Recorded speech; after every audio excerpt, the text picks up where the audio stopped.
Hello everyone. Today we are going to study a chapter for class 9 Kaveri. First chapter, How I Taught My Grandmother to Read.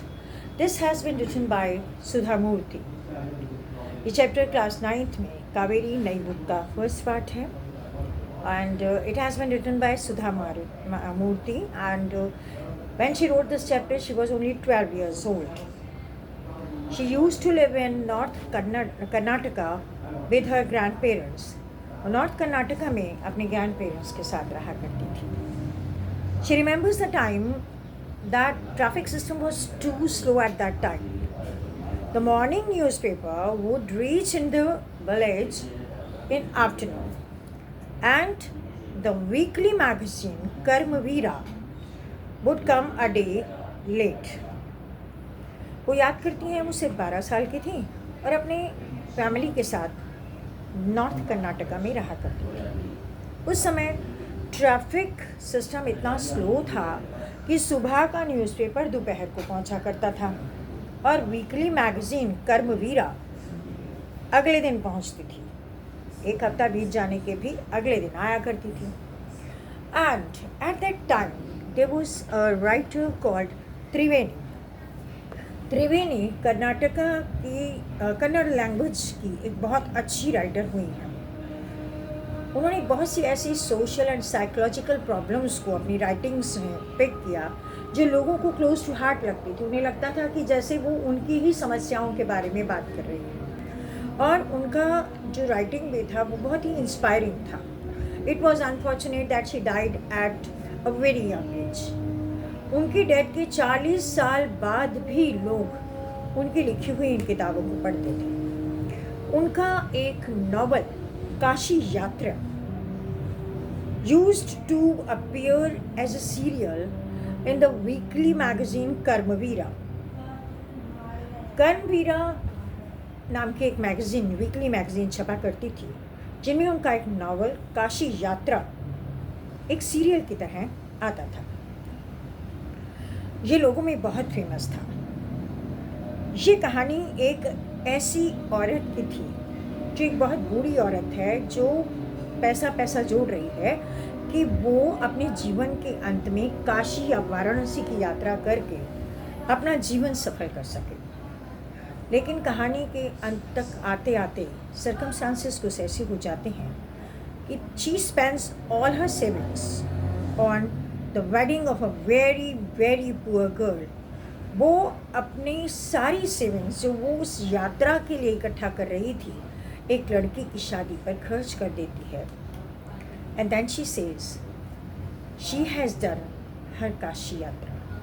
उसके accordingly एक बच्ची को, गरीब बच्ची को उसके विवाह में मदद कर देना शायद काशी की यात्रा से भी बड़ा है.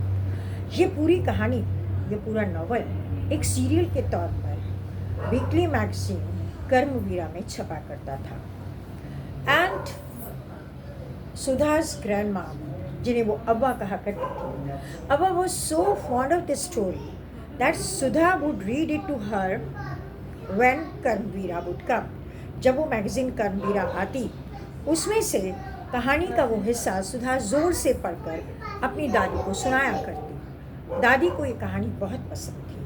And in the evening she would narrate all the story to all the ladies in the village. ये सब मंदिर में मिलती और ये उन्हें वो पूरी कहानी बताया करती. The time was just flying. At one place Sudha had to go to attend a wedding in a nearby village.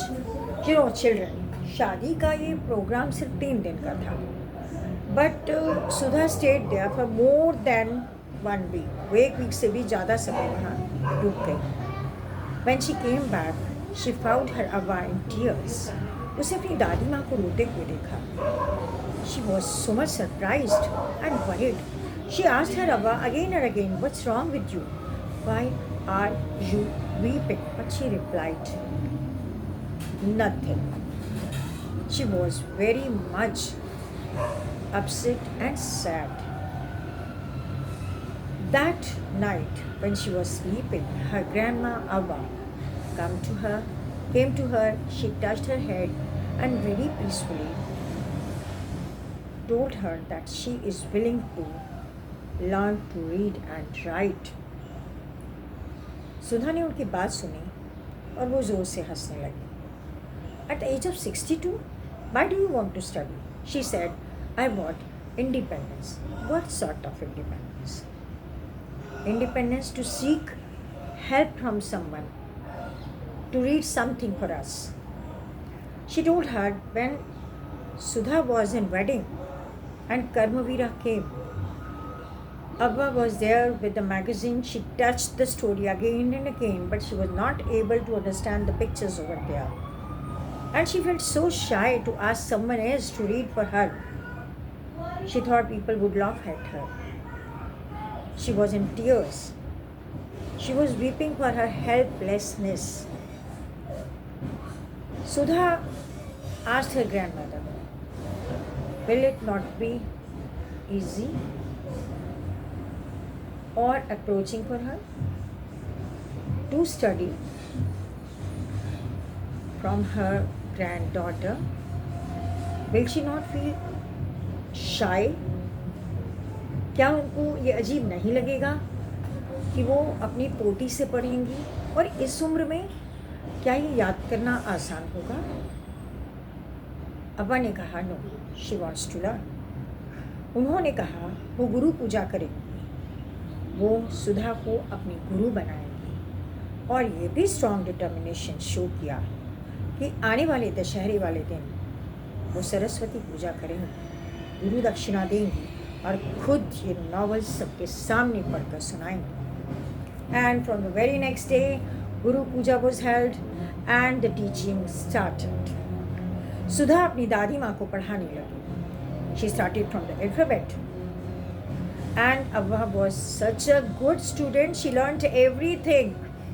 घर के सारे काम करने के बावजूद अब्बा ने सब कुछ सीखा. And then came Dussehra. On Saraswati Puja Divas, she worshipped Sudha as her guru. She touched her feet. उन्होंने सुधा को, अपनी पोती को अपना गुरु बनाया. उन्हें गुरु दक्षिणा दी. फ्रॉक का कपड़ा लेकर आई थी उसके लिए. उसके पाँव छुए और कहा मैं अपनी पोती के नहीं अपने गुरु के पाँव छू रही हूँ. और इसने भी अपनी इस इतनी अच्छी शिष्य को एक उपहार दिया. और ये था the novel written by Triveni, Kashi Yatra.